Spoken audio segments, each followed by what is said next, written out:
Hey friends, welcome back to Two Bears Homestead. Today I'm putzing around in the kitchen because I have decided that I need to get myself back into doing things homestead related. So if you're new here, welcome. My name is Paul and the other bear is Rob. We're documenting everything that we do and learn, to get into the mindset for homesteading as we get toward our goal of living outside of Florida somewhere. So today I'm putzing around in the kitchen and I'm doing two things. I'm making my new batch of fire cider, and I am going to refresh my milk kefir or kefir, whatever you want to call it, because I've kind of neglected it a little bit, so I need to kind of save it and bring it back to life. So a couple of things that I'm doing is I already have behind me on the kitchen counter, I've already started working on my fire cider stuff, but I'm also having a kitchen day where I'm making a pot of tomato sauce because I needed to be a little fussy. I just need to get in the kitchen and just kind of do things. It's been, as you saw in my last video, it's been a lot of things going on and so forth, and we literally just had Hurricane Milton, and then the week before that was Hurricane Helene went up the coast, and my area took a big beating with the surge. Now we didn't, but I know so many people that lost everything again, so I need to kind of just bring it home and bring it back in and just kind of get back inside my own head and stop letting the outside influences. So we're going to go ahead and we are going to start doing our fire cider stuff. So here we go.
So these are the kefir grains that were in my refrigerator.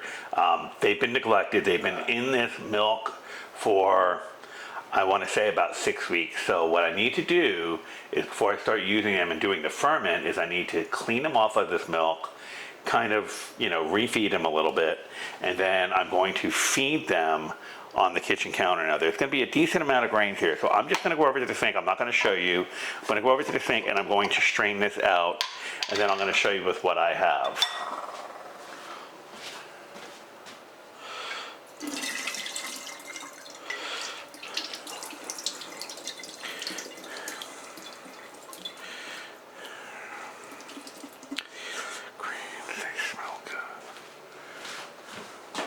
Okay, so these are the grains that were in this jar. It's a fair amount of grains here, but what I need to do is I just need to rinse them off and kind of rinse off all the old ferment, and then I'm going to just put them in a jar on the counter overnight with just a little bit of milk, and let's start feeding them. So it's going to be, this time around, it's almost like a waste of milk, but I'm just using regular store-bought whole milk. I'm not using anything organic right now or raw. When I go back to doing the kefir for regular consumption, then I'll go back to the raw, because then the raw will have more of the nutrients that we're looking for. But these grains, and there's a lot of them, so I'm going to go ahead and yeah, you can almost see how thick that is, the runoff. But these have been in my refrigerator for quite some time, so I'm not really going to take the chance on that. So I'm just going to do a rinse and just a little bit of milk in there.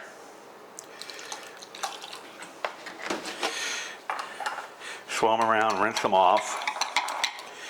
And then you see how thick it is. I mean, as you can see, it's a very yogurt consistency.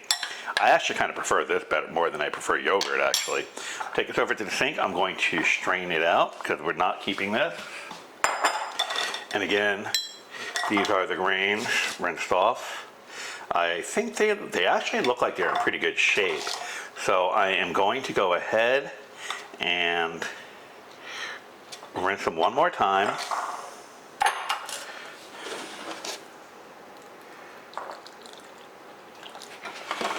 I just want to get the cottage cheese consistency out of them.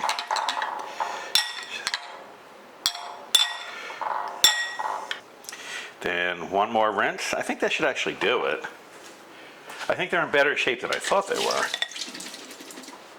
That should actually do it. I think these are actually in better shape than I thought they were.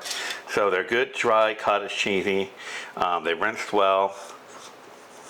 They taste good. So I think we're going to go ahead and do a small batch ferment, and then I'll put the rest back in the refrigerator.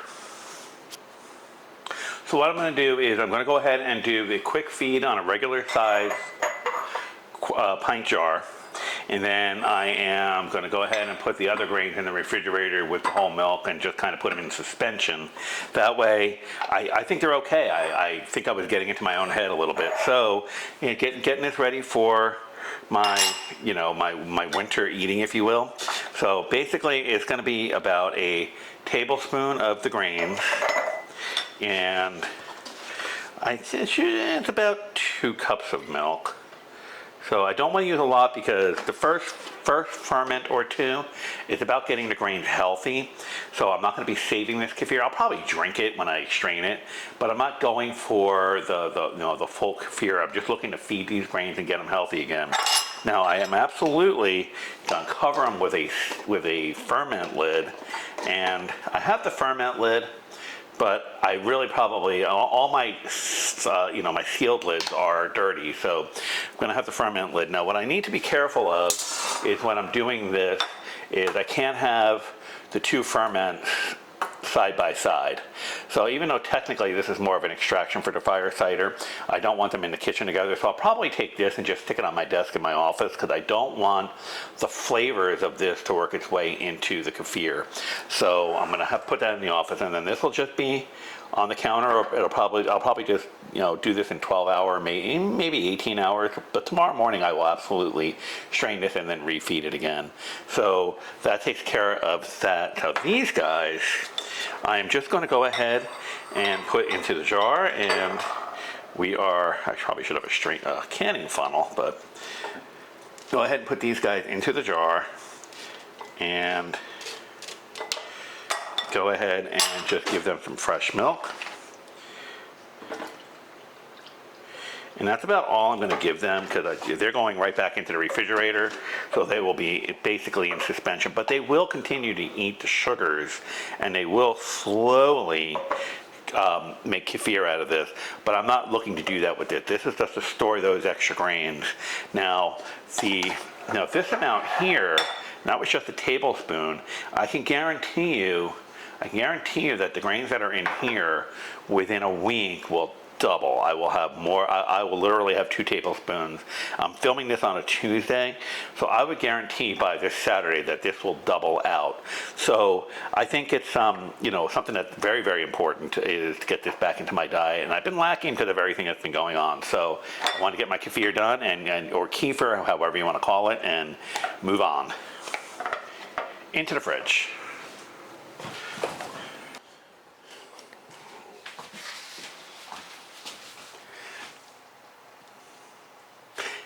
Okay, so to recap why I'm doing this is, so the fire cider is a great tonic. I'm not going to go over all the individual medicinal qualities of each ingredient in the fire cider. It's kind of beyond my pay scale a little bit, but I know it's all good for you, and especially the fresh herb. So in the fire cider, it's, and again, I'll link the video. There's the onion, there's the garlic, there's the citrus, there's the jalapeno in there. You can use the chili pepper, you can use more than one. I put the whole jalapeno season all in. I was just like, a little bit of a kick is not going to hurt. But the first fire cider in the video that I linked went a little overboard on the seed, so I felt that a little bit. Tons of garlic, the turmeric, and the ginger, and then just more citrus. So I like a nice citrusy flavor to it, but this definitely will have a kick between the ginger and that whole jalapeno. So and then I added a little bit of fresh ground pepper right on top of the turmeric. So apparently turmeric and pepper, together helps the absorption of the nutrients and the qualities of the turmeric. So the fire cider, this will sit for about a month. So I'm a little late getting it started this year. Just life was like that. A couple of hurricanes in the mix kind of throws everything off. So the fire cider will be ready. So we're talking, this will be ready before Thanksgiving. So, and then, the milk kefir or the kefir, whatever you want to call it, is, it's going to sit, like I said, I'm going to feed it for a couple of days, and then then I'll get back to just getting a regular ingestion of it. So one of the things to again, back to the fire cider, you can use it when you're starting to get a digestive upset, and it will knock it right off. But it's really good when you have a sore throat, when you're just feeling a little blah. And I take a little bit of fire cider, I put it in water and I drink it every night just as a tonic, because you can do apple cider vinegar, like before you go to bed. It helps regulate your blood sugars and your glucose and all that. Fire cider, all it is apple cider vinegar, so it's the same thing. You're just getting the additional benefits of the ingredients that are in it. And then the kefir or the kefir, you gotta drink anywhere from like a half a cup to a cup and a half a day consistently to start getting the benefits. Now, if you remember from my kefir video, yogurt is a left-turning bacteria, and I may get this wrong, I might get it backwards. Yogurt is a left-turning bacteria, which basically means, it goes in, it does its thing, but you pass yogurt through. The kefir is a lot of the same beneficial flora and beneficial bacteria, but it's right-turning, which means it stays in your system and it colonizes, so it builds up over time, and the benefit is definitely there. Now, people that are lactose intolerant actually can handle kefir because it's the lactose that is being eaten by the grains and therefore fermenting. So the one thing to caution you with the kefir is that if you don't take it or you don't consume it and then you suddenly start consuming the fresh raw stuff, you could get what's called like a flu or you might feel a little blah at first until your body regulates out. So, but I absolutely would, consider telling you, I would absolutely say add at least these two things to your winter, late fall, winter, arsenal going into cold and flu season. It can't hurt more than anything, but it absolutely can help. Now, I showed you the vinegar that I use. Now, I wanted to get the Fairchild vinegar, but I just didn't have access to it. I won't use Bragg's anymore. The Bragg's vinegar, even though it's organic and so forth, it's controlled by one of the big guys, so it's not the quality vinegar that we used to get. So I just use this Mother Earth natural. Is what I could find locally. I'm not sure if this is showing, but this is what I use. It is what it is. So, but I would absolutely suggest getting this stuff into your repertoire. I'm going to go finish cooking dinner because I have a pot of sauce on the stove. I don't know if you can see it. And that's it.